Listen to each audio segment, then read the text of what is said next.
నిజంగా దునియాల మన మనుషులు దేనికి బాధపడకున్నా కష్టాలు ఎన్నొచ్చినా గుండె బండ చేసుకుంటారేమో గాని ఎంటికలు రాలిపోతుంటే మాత్రం వాళ్ళ పానమంతా కలుక్కుమంటదల్లా నిద్ర కూడా పట్టది. అంతేనా కాదా? అందుకే కాదల్లో జుట్టు రాలకుండా ఎన్నెన్నో నూనెలు, షాంపూలు, క్రీములు, మన్ను మశానం అత్తాన్నాయి. ఇక మొగోళ్ళదైతే ఇంకా పెద్ద బాధనమ్మ. బట్టగుండు అత్తందంటే చాలు ఇక వాళ్ళ రందైతే చెప్పవశం కాదమ్మా యోవలకు. అసలు నన్ను అడిగితే బట్టగుండు ఉన్నోళ్ళు అదృష్టవంతులట. కానీ అదృష్టం లేకుంటామాయే మాకు ఈ బట్టగుండు ఉండనే ఉండొద్దు అని అనుకునేటోళ్ళే చాలా మంది ఉన్నారు. అయినా ఒక్కసారి బట్టగుండు వచ్చిందంటే మళ్ళా మామూలు నెత్తి అవుతుంది అనోళ్ళు చెప్పుండ్రి.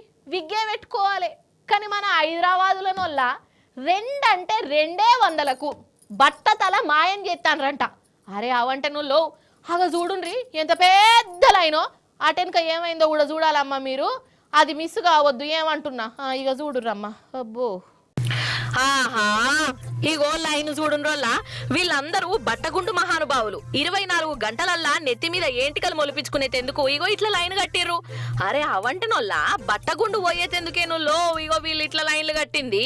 లాస్ట్ కత్తే అసలుకే ఎసరు తెచ్చుకున్నారు. అయితే మన హైదరాబాద్ పాత బస్తీలా వకీల్ అనేటోడు బట్టతలతో బాధపడుతున్నారా, నా కాడికి రండ్రి, 200 రూపాయలకే మీ నెత్తి మీద ఏంటికలు మొలిపిస్తా అని అడ్వర్టైజ్ చేసుకున్నాడు. ఇక ఇంకేమున్నది, చాలా మందికి బట్టగుండు అంటేనే పెద్ద అంతర్జాతీయ సమస్య లెక్క మారింది కదా.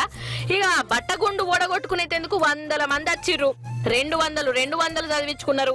ఇక వకీలు ఏం చేసిండు, వాళ్ళకున్న ఆయన్ని ఏంటికలు కూడా తీసేసి గుండు కొరిగిండు. అటెనక గుండు మీద ఏదో నూనె రాసిండట.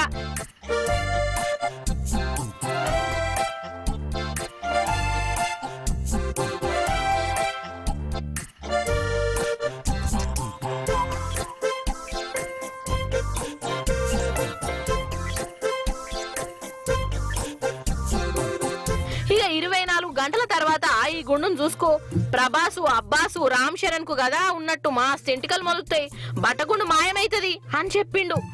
ఇక 24 గంటలైనాక ఆ గుండు గాయ చేసింది. వాడు రాసిన మందు తిరగబడింది.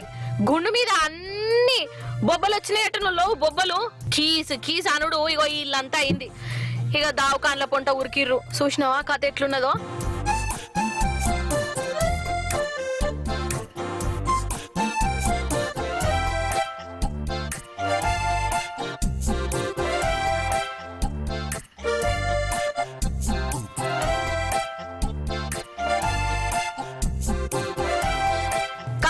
ఏమన్నంటే మీకు కోపాలు బాగస్తాయి గాని బయట ఎవడు ఏం చెప్పినా నమ్ముడేనా అనోళ్ళు నాకు తెలియకడుగుతా. బట్టగుండు ఉంటే ఏమైతుంది, అసలు బట్టగుండు పోతుందని చెప్పుడుతోనే రయ్య ఓవుడు. వాడు చేయమన్నది శేషుడేనా? నిజంగా ప్రపంచ కుబేరులే బట్టగుండుతో ఉంటాన్రు. పెద్ద యాక్టర్లే బట్టగుండు మీద విగ్గులు పెట్టుకుంటున్నారు. మరి వాళ్ళ కాడ లక్షల కోట్ల రూపాయలున్నాయి. నిజంగా బట్టగుండు పోతుందంటే అందరికంటే ముందుగానే వాళ్ళు కోట్ల రూపాయలు ఇచ్చి చేయించుకుంటారు కదా. 200కే బట్టగుండు మాయమైతుంది అనుడుతోనే నమ్ముడేందో గాయంతో సోయి ఉండదా ఏందో ఏమో పో. ఆఖరికొత్తే ఏమాయే బట్టగుండు పోతుంది అనుకుంటే పెద్ద బక్రాలు అయిపోయాయి.